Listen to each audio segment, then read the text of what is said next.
even though our stated goal is about building connections, and having the opportunity to build a community of people who we know, like, and trust for the purpose of business, but you don't need to make sure that everyone has your business card before you leave.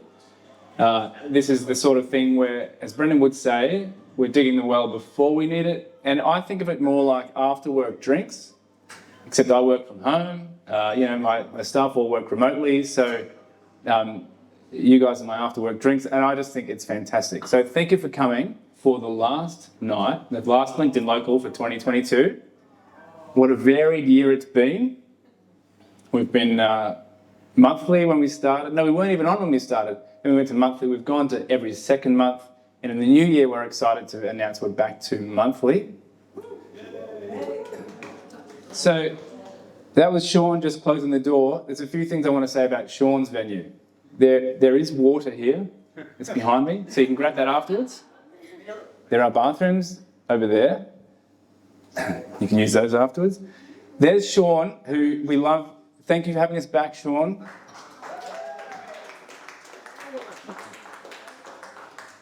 And thank you for turning out such a wonderful November evening. This is a superb venue in the summer evenings, just like this. It's superb all the time. But I love it when people come here for the first time. Like, I've never even been here before. Look at this. Look at this view.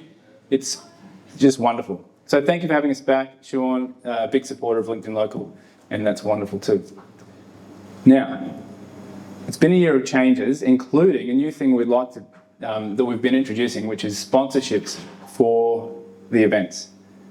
We're committed to making these events free, and that's one of the ways we stand apart. But also, that's just one of our values. However, we want to make sure that our venues are really well looked after. So we're bringing in sponsorships, and tonight I want to tell you about our sponsors for this evening. They're helping to make the venue free. They don't pay LinkedIn Local; they pay directly to the venue. And it's Katie from Unity Bank. Unity Bank have very kindly sponsored tonight's event. Now, I've been doing we've learned a little bit about Unity Bank over the years with Katie and Darren, who has since moved to Adelaide. But Unity Bank is a member-owned bank. I feel like it's a member-owned bank, which means they're not beholden to shareholders. I think that's pretty cool these days.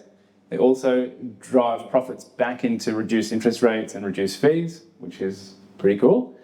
And they have a branch in Wyong and Budgewoi and Newcastle. So they've got brochures here. They look beautiful. I'm no graphic designer, but that's the kind of thing. Darren's face is in there, so you can reminisce about those of you who knew Darren. And there are brochures over there on the table there. But Unity Bank, check them out. They've got a branch in Wyong at the the council chambers. They've been around since 1970 as well, so you might be hearing about them for the first time, but they're not just a brand new bank who's going to run off with...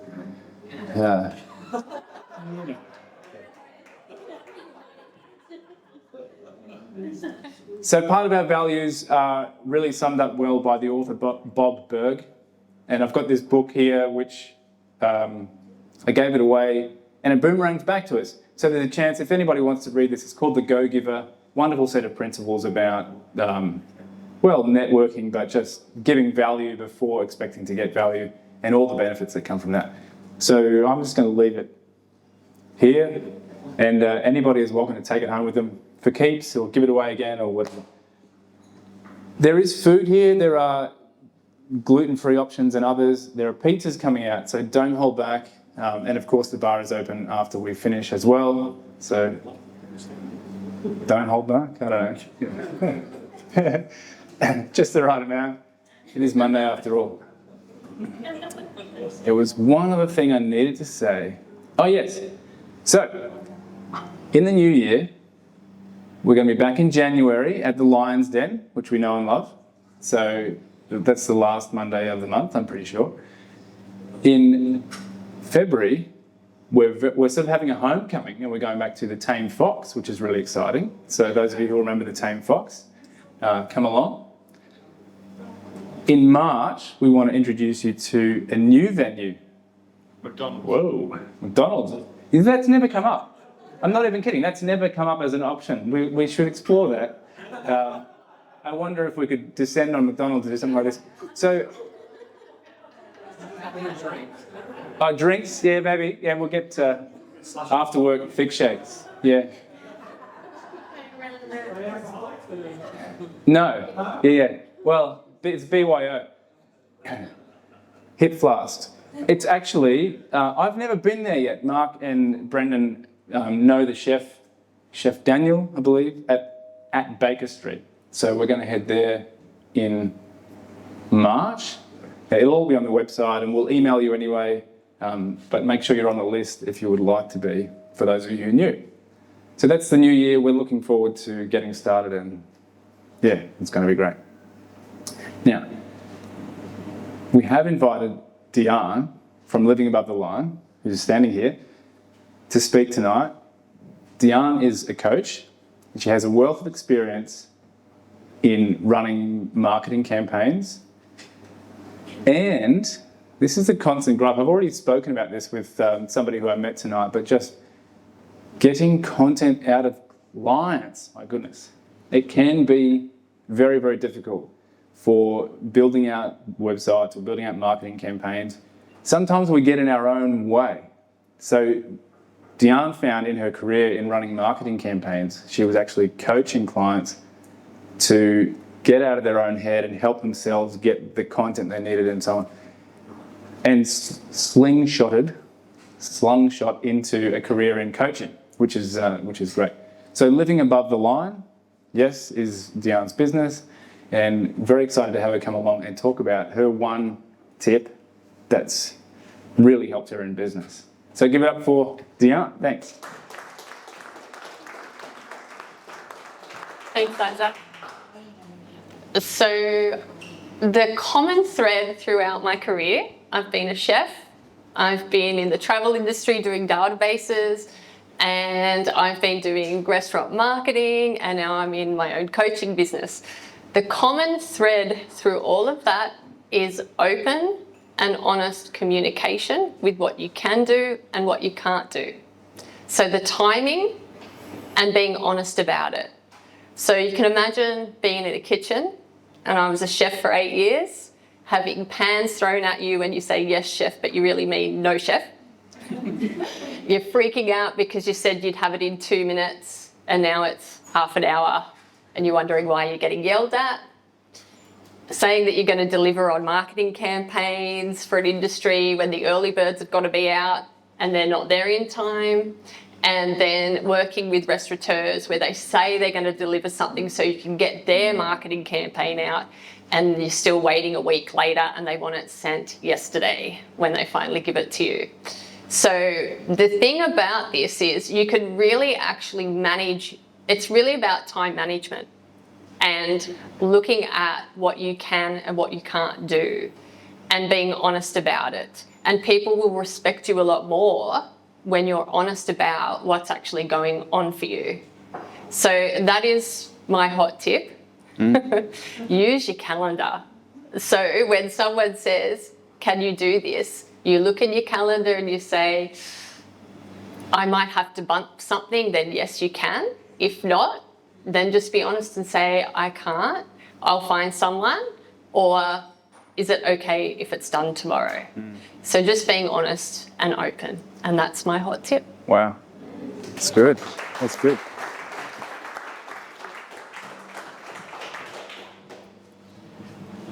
So Diane, Yes. I do have a question about that. Yes. You're talking about when somebody is establishing right at the start, hey, we need to get this done. We want to get it done ASAP. Anyone heard this before? Yeah. And we're saying, well, either yes or no, but what about tomorrow? Something, yeah. Yeah. What happens if we're getting to 4:30 in the afternoon and then you realise it's, well, this is not going to happen? It shouldn't get to 4:30 in the afternoon. Well, okay, sure. Okay, yeah, there you go. Well, just a hypothetical, right? Just a hypothetical. So your day hasn't gone quite how you planned it, hasn't Yeah. gone to your calendar. Yeah. How do you openly and honestly communicate then a change of scope or a change of timing. Yeah. Okay. So if you knew that it needed to be done that day, it should have been one of your top 3 things that got done first Nice. thing in the morning. That's another tip. That's a good one. Yeah. Yeah. If they're coming to you at 4:30 in the afternoon to do something you didn't know about, that's on them. That's So this is about boundaries Yep. as well, Yep. which goes a bit deeper. Yeah. So Third tip. yeah. This is, yeah. Yeah. I told you, she's a good coach. I'll tell you, Yeah. yeah. And that's Yeah. actually teaching them to be organised. Yes. Okay, so when you're hard on them, you're actually doing them a favour. I've had it happen a Ooh. lot. Okay. That's the bombshell. Can you go into that again? I've got to remember. If you're hard on them, you're doing them a favour. Yeah, you're doing them a favour. You're training them how to be as a business owner. Yeah. Can we just hear like how that might be? So it might be really awful. And I've had chefs yelling down the phone. And I've said I've been very clear from the start. You have to hold your ground. Yep. So like with any boundaries, you have to hold your ground. Yep. If you have the time and you've got half an hour and it's only a half an hour thing, then you know you can do it. Right? You might be a little bit under pressure. Yep. And you can waver a bit, but you let them know that you're doing it as a favour. Yeah, that's great. Okay. Yeah. Does that help? Yeah, that's that- really good. Yeah. Questions, anybody? We've got a coach who's on fire tonight. So, questions about timing. Peter. Peter. I'd make the comment, well, I don't know if it's a comment or a question. Is it better to tell them that you're not going to hit the deadline or wait for them to ring you up and say, where's my product? I think you know the answer. Open and honest communication. Not always easy. It's not easy, and that's the thing. So when we're doing ourselves a favour as well when we're hitting the difficult stuff up front. So that conversation never has to happen. Yeah. More questions? Anybody else? Yeah, there will be.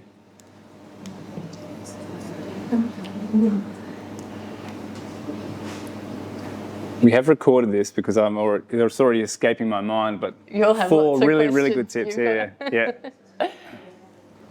That's great. Thanks so much. So this is You're Diane from Living Above the Line. Yeah. Thank you. Thanks so much. Thanks so much. Thank you.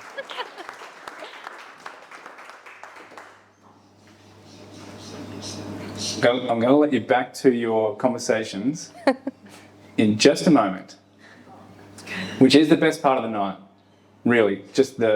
I'm really keen to make LinkedIn Local I challenge anybody to find more minutes when you can just face-to-face talk to people and mingle at an event than at this one. There you go. So come back to me if you can find one. It's free and more minutes than anywhere else. But we always want to have a LinkedIn tip. I know not everyone is on LinkedIn. I know not everyone is active on LinkedIn. But LinkedIn Local was really about, hey, we're online, we're in this social media, but let's just meet face-to-face. We also want to just funnel back some expertise in how to use it effectively as a platform and so on for your own marketing. So I've gone to the big guns tonight. I've given a few LinkedIn tips throughout the year, but I remember the day when Brendan, before we were really connected, this is going back a number of years now, but he had said to me, I know you don't use LinkedIn much, because he'd sent me a request to connect, to which I had not responded. You got rejected the first time. No, I didn't reject it. It was in my. I was not giving you open and honest communication. No. Yeah.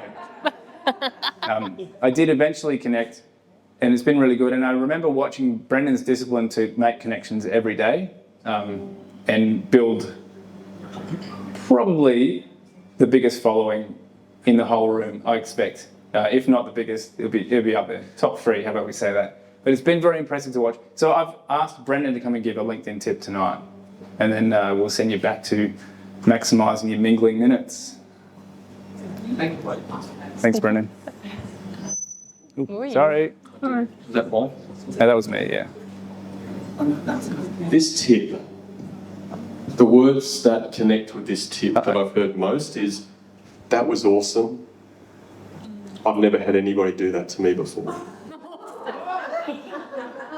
Here we go. mind. That's how impactful it is. It's true. Some of you will know the tip. Some of you may not know the tip. But the tip is not about the tip, it's about using the tip. Do we get it? The tip. It's voice messaging on LinkedIn. I tell you, the amount of feedback I get from people, particularly when I first connected with them, in, hey, I'll make it work. Hey Sean, thanks very much for the venue tonight, mate. You always do a fantastic job. Look forward to catching up before Christmas, and we'll see you again in the new year as well. Thanks, buddy. Done. Boom. Simple as that. But how I use that more often is if somebody connects with me, or if I send a connection request to them, that's text. Didn't want to stand too close. That's text. But responding to them, always a voice message. Hey Mark, thanks very much for connecting, really appreciate it. Is there anything I can do to help you out? Let me know. Have a great week, have a great day, have a great weekend. Whatever. Thanks very much. Very, very. It works. But honestly, it is such a simple thing to do, and it's so impactful. So Wow. impactful. Yeah, So well- my hot tip to you is use the messaging, voice messaging on LinkedIn as much as you can. It's actually quicker. Yeah. Well, it's quicker than my fat fingers typing anyway, but it is quicker. So, hey, thanks very much. Even after meeting someone for coffee, hey, Deb, fantastic for the coffee. Really appreciate it. Your shout next time. I don't get a response. Use it. Use it. Very powerful. So what I want you to do, take out your phone. Uh-oh. Go on, take out your phone. Get on LinkedIn. Message that person that you really wanted to message. Go onto LinkedIn, go onto messages. Have you picked someone? So you see that little microphone next to the text box? Oh, yeah. Yeah? You got it? Wait, I just bottom like right. to press it once because then that blue button comes up. It's a little bit bigger. Oh, yeah, so you press it once. Okay. Has everyone got someone they're sending it to? Yeah? Yep. Okay, so I want you to repeat after me. Hold the button. You're holding the button? Surely sent me a You already did, Jill. Already. You ready? You ready? Hey there. Hey there. I'm at LinkedIn Local Central Coast I'm at LinkedIn Local Central Coast at the Entrance Lake House. at the Entrance Lake House. You should come next time. You should come next time. Have a great Christmas. See you later. And send. Sean, you got that as well. I dare you to send them. All right. Send Brendan. Well done, guys. Again, thanks very much for coming. And I do have to correct the record. I am pretty sure that probably the person with the greatest following on LinkedIn here tonight is Annette Tiverton. All right. Probably have around maybe 50,000 people. 58,000. Wow. There you go. There's a LinkedIn tart if ever I've seen one. All right. Awesome, guys. Thanks again for coming. I'll head back to Isaac. I know.